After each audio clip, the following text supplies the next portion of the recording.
due process to normalize their stay in Nigeria. As a result, millions of West Africans are giving meaning to the goal of economic integration through commercial and industrial activities in countries other than their own. In the same manner, ordinary traders and artisans have taken their services and skills across their borders as free movement has encouraged greater mobility. Nigeria, I can move to anywhere. I can go anywhere. People don't even know that I'm a foreigner. However, there have also been problems. National imperatives have often conflicted with regional interests. The consequence is that the implementation of the protocol has suffered setbacks. The implementation is absolutely slow. I would say 5 years at least behind the reality of the pronouncements of the heads of state. Immigration issues are often governed by the principle of reciprocity.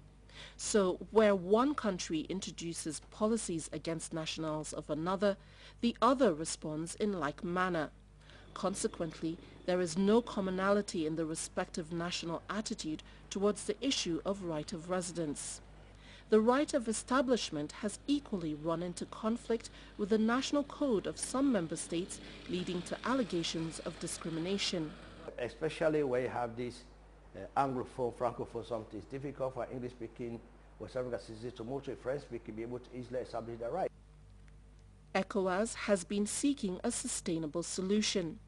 The Commission has consistently mediated between countries where national policies have been inconsistent with the letter and spirit of the Protocol on Free Movement. I was involved with negotiations with the Minister of Trade and Industry of Ghana to say they should have no requirement to tell Nigerian business people if they want to establish a retail shop, they have to have minimum $200,000. It was unfortunate, it happened. We don't believe it was fair to the Nigerian business people if we're trying to look at ECOWAS like one family for all West African citizens. The situation in Liberia where you say they give you a 7-day visa, we never knew about that. We would try to contact the relevant authorities in Liberia to tell them the minimum number of days they can give to any citizen other than a Liberian entering their country is 90 days or 7 days. If these protocols are really effectively implemented, it's possible for you to live here, spend 90 days in Burkina Faso, be able to establish yourself, and then reside in Burkina Faso without any difficulties. ECOWAS is working on the reorientation of law enforcement officers in member states. Already, the protocol forms part of the curriculum of training institutions in some of the countries, and ECOWAS is building on this. Issues on ECOWAS are being taught in our Olu training school and our Kano training school. Another platform for encouraging compliance with the protocol is the Forum of Heads of Immigration Bodies in the region. Annually, they come together under the auspices of ECOWAS to harmonize national policies and reconcile differences. We believe by coming to meet the issue from a practical point of view, they'll be able to go back to the respective department, educate their people. If you want to train police officers to understand the protocol, it begins when they are recruited. Let them be taught, if you are the borders, people come, they want to come to this country, all you ask for 2 documents, valid travel certificate, valid travel document, international health certificate. If you train somebody, they don't know about this protocol, then they come to the border, they don't even know what they are doing. So we try to encourage these people. This is how we have these 2 important fora, one for heads of immigration, one for heads of customs. They come to ECOWAS. They have about 2-3 meetings a year. To further entrench compliance with the protocol, ECOWAS has embarked on sensitization programs. National media networks are being established across the region to provide platforms for sustained sensitization.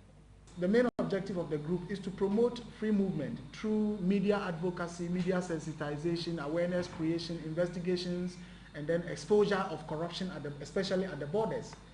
The national media network are critical to the acceleration of the integration process for a borderless ECOWAS of people by the year 2020. However, there is another angle to the story. The Protocol on Free Movement of Persons, Goods and Services is a supranational legislation, and the rights therein enjoy judicial protection. The Community Court of Justice of ECOWAS states, which sits in Abuja and other member states as the case demands, has jurisdiction over perceived infringements of fundamental rights.